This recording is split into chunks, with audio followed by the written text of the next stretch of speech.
자, 안녕하세요. 스포츠 윤리 강의를 하겠습니다. 저는 이제 신병원 박사라고 합니다. 자, 여러분들 스포츠 윤리 같은 경우에는요, 사실 모든 과목에 이제 가장 기본이 된다라고 할 수 있겠죠. 스포츠 윤리 같은 경우에도. 그 다음에 또 스포츠를 지도하시는 분들 같은 경우에는 어떤 윤리적인 측면에서 요구하는 게 많죠, 사회에서. 그래서 사실 스포츠 지도사가 되고 난 이후에는 매년 윤리 교육을 이제 받고 있습니다. 그게 현재 이제 의무로 돼서 사실은 이제 어느 직역에 계시는 스포츠 지도자라고 하더라도 어떤 윤리 교육, 특히 이제 스포츠 윤리와 관련된 내용들을 매년 이수하도록 하고 있습니다. 자, 일단 기본적으로 강의는요, 기본서를 위주로 하겠습니다. 여러분들 스포츠 지도사 강의 책이 나와 있겠죠? 요 교재를 가지고 기본서를 내용으로 해서 기본적으로 아주 가장 핵심적인 것들을 위주로 해서 여러분들에게 필요한 내용을 적게 제공해 드리는 측면에서 강의를 진행하도록 하겠습니다. 그리고 이제 강의 같은 경우에는 현재 스포츠 윤리 같은 경우에 챕터가 8개 챕터가 있죠. 하나씩 살펴보시면 스포츠와 윤리라는 챕터가 있고, 그 다음에 경쟁과 페어플레이, 가장 중요한 측면이 있죠. 경쟁, 그 다음에 페어플레이, 그 다음에 스포츠와 불평등이 있고, 네 번째가 이제 스포츠에서의 어떤 환경윤리와 동물윤리, 그 다음에 스포츠와 폭력, 경기력 향상과 공정성, 여기도 굉장히 어떤 비중이 좀 있는 거죠. 그 다음에 스포츠와 인권 문제가 있는데, 사실 이 스포츠와 인권 문제가 여러분들이 아시겠지만은 학생 선수라든가 일반 어떤 그 청소년들을 대상으로 스포츠를 지도할 때는 이 문제가 굉장히 어떤 민감하면서도 우리가 꼭좀그 깨우쳐야 되는 어떤 필요한 내용이다라고 말씀드릴 수가 있고, 그 다음에 스포츠 조직과 윤리적인 측면에 있어서 이렇게 8개 챕터로 구성이 되어 있습니다. 자, 그래서 이런 8개 챕터를 이제 그 기반으로 해서 강의를 진행하면서 가장 중요하다 싶은 내용들을 좀 핵심적인 걸로 해서 집중적으로 좀 강의를 좀 하도록 하겠습니다. 자, 스포츠와 윤리 부분이죠. 예를 들어 이제 우리 챕터 첫 번째 부분이 우리가 이제 가장 먼저 생각하는 부분이 바로 이 스포츠. 그 다음에 이 스포츠와 관련해서 스포츠와 윤리라는 어떤 부분이죠. 가장 처음에 시작하는 어떤 부분이기도 하죠. 자, 여기에서는 이제 스포츠 지도사 같은 경우에는 여러분 아시겠지만은 항상 챕터 1에서부터 챕터 만약에 8이 있으면 사실은 골고루 출제가 되고 있습니다. 골고루 출제가 되고 있는데 가장 처음에 나오는 부분은 이제 여러분들이 이제 개요 부분이죠. 가장 처음에 시작하는 개요 부분인데 개요 부분 같은 경우에도 여러분들 아시겠지만은 항상 출제가 되고 있습니다. 중요한 부분은. 그래서 여기 같은 경우에는 개념을 알고 있느냐 뭐 이런 측면에서 출제가 좀 되고 있었죠. 그래서 도덕과 윤리, 선의 개념을 정확하게 알고 있느냐라고 해서 여기에서는 이제 도덕이 뭐냐, 뭐 윤리가 뭐냐, 그 다음에 뭐 선이 뭐냐 해서 이 개념들을 정확히 알고 있느냐 이런 것들을 좀 출제를 이제 그동안 했었습니다. 그래서 교재에도 주로 그런 내용들에 대해서 내용을 좀 담고 있는데, 자, 도덕이나 윤리나 선이나 사실은 우리가 딱 봤을 때 특별하게 어떤 큰 차이점을 느껴지기보다는 셋 다 우리가 늘상 들어왔던 용어이기도 하죠. 근데 도덕 같은 경우는 이제 우리가 이렇게 얘기를 하죠. 마땅히 행해야 되는 거죠. 도덕 같은 경우에는 이제 우리가 마땅히 행해야 되는 어떤 그런 어떤 도리, 그 다음에 우리가 예전부터 늘 간섭적이면서도 개인적으로, 그러니까 우리가 꼭 해야 되는 어떤 규범 이런 것들을 얘기할 때 우리가 도덕을 얘기를 늘 했었습니다. 그래서 여기 같은 경우는 당위의 규범이다라고 해서 당위라는 것은 우리가 반드시 행해야 되는 어떤 규범을 얘기할 때 도덕을 얘기를 합니다. 그 다음에 이제 윤리를 얘기할 때는 윤리 같은 경우에는 이제 도덕과 거의 같은 측면이긴 하지만 우리가 이제 사람이 살면서 마땅히 해야 되는 어떤 도리라고 해서 사실은 도덕의 어떤 그 개념하고 거의 비슷한 측면이 있어요. 비슷한 측면이 있지만 우리가 사회생활을 하죠. 우리가 이제 사람이 일정한 어떤 그 사회 속에서 생활을 하는데 거기에서 행해야 되는 어떤 도리적인 측면을 얘기할 때 윤리를 얘기를 합니다. 그래서 주로 어떤 측면이냐, 어떤 조직이 있을 때 그 조직 내에서의 어떤 도덕, 조직 내에서의 해야 될 어떤 행위적인 규범을 얘기할 때 주로 어떤 윤리적인 측면을 좀 얘기를 하고 있습니다. 그리고 선에 대해서 얘기할 때 어떻게 얘기하면 선도 역시 마찬가지로 사람이 사람으로서 해야 될 어떤 도리를 해야 된다라고 해서 기본적인 공통적인 어떤 그 개념은 가지고 있는데, 윤리와 도덕 같은 경우는 이제 선의 어떤 표현이다라고 얘기를 하면서, 여기 같은 경우에는 이제 아무래도 조금 좀 다른 측면에서, 궁극적으로 우리가 지향해야 되는 어떤 가치, 이런 것들을 얘기할 때 선이라는 건 이제 좋다라는 거죠. 이제 좋다라고 할 때 우리가 선이다라고 얘기하는데, 그러니까 우리가 궁극적으로 지향하는 어떤 가치 중에 하나, 이걸 얘기할 때 선을 이야기합니다. 기본적으로 이렇게 공통적인 걸 가지고 있지만은 도덕보다는 윤리가 조금 어떤 사회적인 측면에서의 어떤 도리적인 표현을 얘기하고 있고, 도덕과 윤리를 궁극적으로 표현하는 것 중에 하나가 선이다라고 얘기할 수 있다. 이 정도만 표현만 좀 알고 계시면 좀 되겠습니다. 자, 우리가 그리고 이제 사회생활을 하건 개인적으로 어떤 개인적인 생활을 하든 간에 우리가 늘 판단을 내리죠. 그래서 인간은 판단을 매일 하루하루가 지날 때마다 늘 판단을 내린다라고 합니다.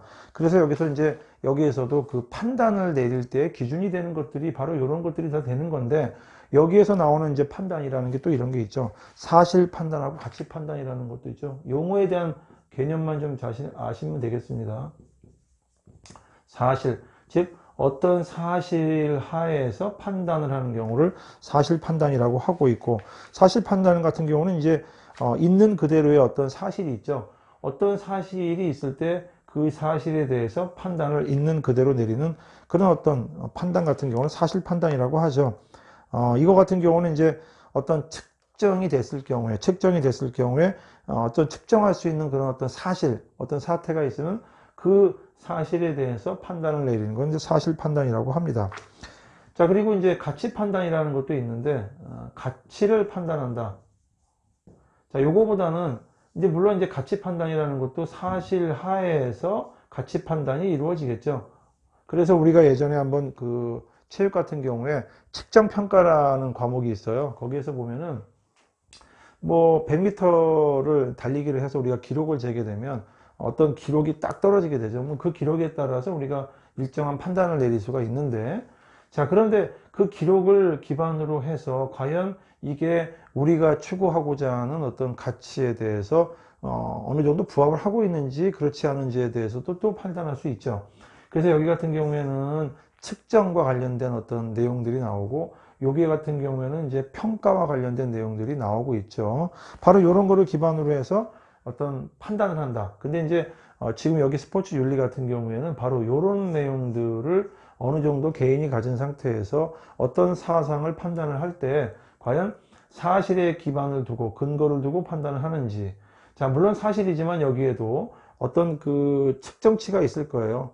측정치가 있고 하는데, 그런 어떤 측정치를 기반으로 해서 평가라는 걸 할 때 과연 가치 판단, 가치를 기반으로 해서 판단을 하는지, 이런 것들을 사실 판단 또는 가치 판단이라고 얘기를 합니다. 요거는 이제 우리가 쉽게 그냥 판단할 때 어떤 정확한 객관적인 어떤 데이터를 가지고 판단하는 경우도 있고, 주관적인 어떤 측면에서 판단하는 경우도 있을 수가 있죠. 그럴 경우에 판단하는 걸 사실 판단, 가치 판단 이렇게 구분을 한다는 겁니다. 자, 그래서 일단은 스포츠 윤리를 우리가 이해를 할 때 일반 윤리하고 스포츠 윤리가 있죠. 지금 여기에서는 이제 스포츠와 윤리라고 되어 있기 때문에 일반적인 윤리가 있을 거예요. 일반적인 윤리가 있지만 그 일반적인 윤리와 하에서 스포츠라고 하는 상황에서 스포츠 윤리도 있을 수가 있겠죠. 스포츠라는 상황에서의 윤리가 있을 수 있다. 그러나 이 둘 간에 큰 차이가 있다라고 보기엔 좀 어렵죠. 그렇지만 스포츠라고 하는 특수한 상황에서 이루어지는 윤리도 있을 수가 있다라는 겁니다. 그래서 우리가 일반 윤리를 얘기할 때, 또 윤리학이라든가 어떤 여러 가지 어떤 윤리에 대한 기본적인 사항들을 살펴보지만, 스포츠 윤리라고 했을 경우에는 스포츠와 관여되는 사람들에 대해서 연구를 하는 거죠. 스포츠와 관여되는 그 사람들의 어떤 도덕에 대해서, 윤리에 대해서, 선에 대해서 이제 관심을 갖고 지켜보는 게 스포츠 윤리가 되겠죠. 그래서 이제 스포츠와 관련된 사람, 그 다음에 그 사람들의 어떤 도덕적인 어떤 그 질서 관계라든가 이런 것들을 연구하는 게 바로 스포츠 윤리가 되겠죠. 그러니까 일반 윤리에서의 대상들하고 스포츠 윤리 같은 경우는 스포츠와 관계된 사람들의 어떤 도덕적인 측면, 윤리적인 측면, 선의 측면을 바라보는 게 스포츠 윤리다라고 말씀드릴 수가 있고, 스포츠 도덕의 원리를 연구한다.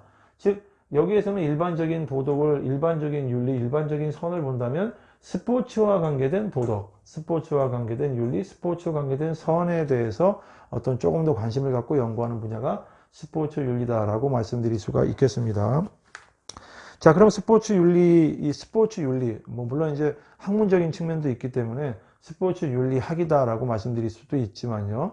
그럼 그 스포츠 윤리에서 요구가 되는 어떤 지식이 필요하지 않느냐라고 할 때 그 지식은 뭐냐면은 이제 그런 거죠. 도덕은 좀 상대적인 것이다. 도덕은 상대적인 경우에서 적용 범위가 어느 정도 한계가 있기 때문에 국제화 시대인 현대에 있어서는 인류에 대한 어떤 보편적인 도덕률이 필요하지 않느냐. 자, 그래서 스포츠가 다른 어떤 생활 분야를 위협하는 문제가 발생을 할 때, 발생할 어떤 그런 경우들이 있는데, 거기에 관계된 것들에 이제 좀 관심을 갖는다는 거죠.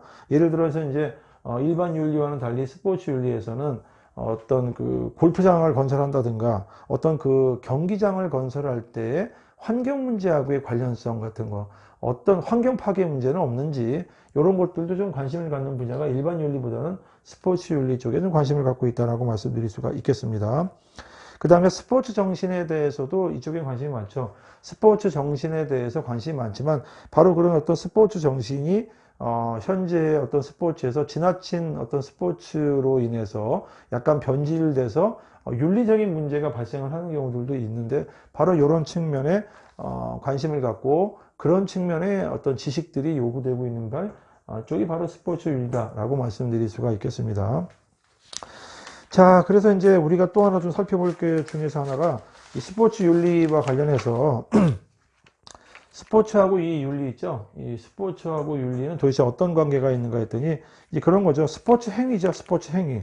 스포츠 행위 같은 경우에는 어떤 그 개인적인 측면이죠. 여기 같은 경우는 저 개인의 어떤 도덕이나 윤리적인 측면을 바라보지만 이 스포츠와 윤리 같은 경우에는 스포츠라는 것 자체가 어떤 단순한 개인적인 문제가 아니라 스포츠가 어떤 공적인 가치이기 때문에 이런 어떤 공적인 기준에 의해서 윤리 문제로 이슈화되는 경우들이 많기 때문에 스포츠와 윤리 같은 경우는 그 스포츠 행위, 특히 이 스포츠라고 하는 이 행위, 스포츠라는 이 행위 가치가 어떤 공적인 가치로서 나타나기 때문에 공적인 측면에서의 윤리 문제를 바라볼 필요가 있다라고 말씀드릴 수가 있겠습니다.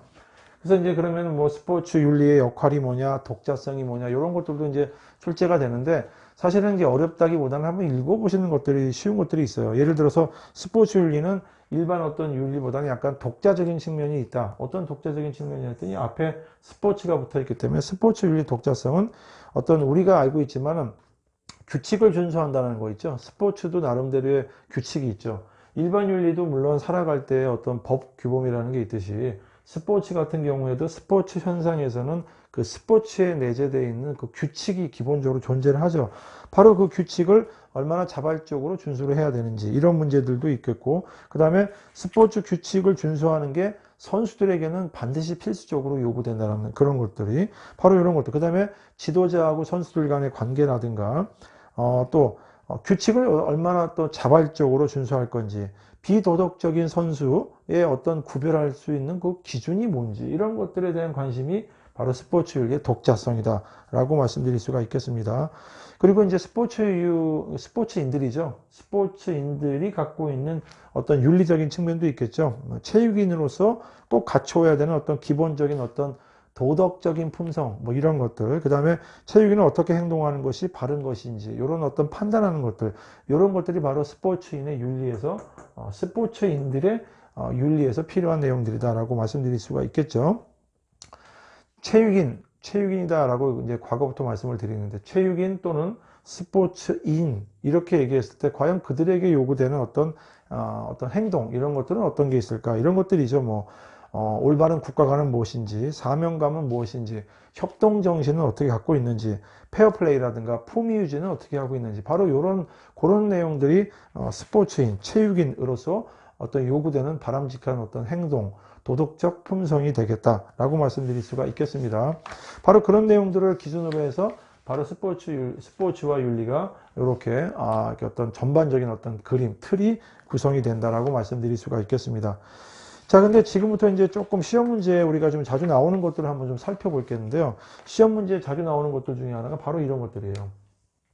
그러면 스포츠와 윤리니까 이 윤리에 관련된 아주 기본적인 이론에 대해서는 우리가 꼭 학습할 필요가 있겠죠. 기본적인 이론을 꼭 아셔야 되겠죠. 자, 그러면 스포츠 윤리에서 기본적인 이론으로 생각할 수 있는 게 우리가 과연 어떤 게 있을까? 아까 말씀드렸듯이 스포츠라고 하는 여기에 관계되는 윤리적인 문제이기 때문에 물론 독자성도 있지만은 이 윤리적인 관점에서 스포츠를 바라볼 경우에 그때 필요한 게 바로 스포츠, 즉 윤리 이론이 되겠습니다.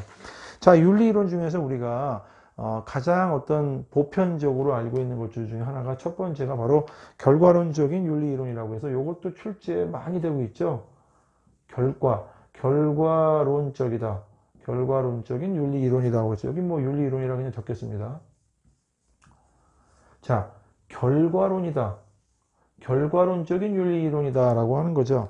자, 이거 같은 경우에는 이제 우리가 꼭 하나 개념만 우리가 꼭 알고 이제 있어야 될 거 있는데 이거죠, 바로 행위가 어떤 행위를 하게 되죠. 아까 전에도 여기 쭉 나왔지만 어떤 행위 또는 행동이라는 표현을 많이 썼는데 어떤 행위를 했을 때 이 행위가 옳으냐 그르느냐 이거를 판단을 해야겠죠. 특히 이제 윤리에서는 그게 관심이 굉장히 많죠.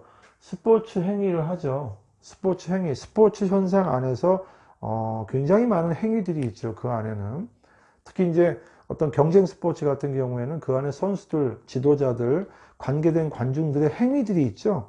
그 행위들이 과연 옳으냐 그르냐라고 했을 경우에 법에 딱 정해져 있으면은 물론 법대로 이제 처리를 하면 되겠지만은 스포츠라는 상황 자체가 약간 특수성이 있기 때문에 그런 어떤 특수한 상황 안에서 어떤 행위들이 있을 때 특히 이제 우리가 격렬한 스포츠가 이제 보이게 되면 뭐 반칙 행위도 있고 정당한 행위도 있고 또 그렇지 않은 행위들이 많이 발생을 하죠. 자, 그랬을 때 이 옳고 그름을 판단을 할 때 있어서 그 행위가 과연 이제 우리가 생각하는 거죠. 행위의 의도, 그 다음에 수단이라는 게 있죠. 행위의 이제 의도나 수단보다는 행위의 여기 제목 자체가 결과론이라고 되어 있기 때문에 어떤 행위를 했을 때 예를 들어 뭐 축구 같은 경우는 특히 예를 많이 드는데 축구 경기 중에서 태클이라는 게 있지 않습니까? 정당한 태클도 있지만 우리가 볼 때 좀 굉장히 위험한 태클도 있을 수가 있고 그 다음에 또 의도가 심지어 이런 경우도 있잖아요.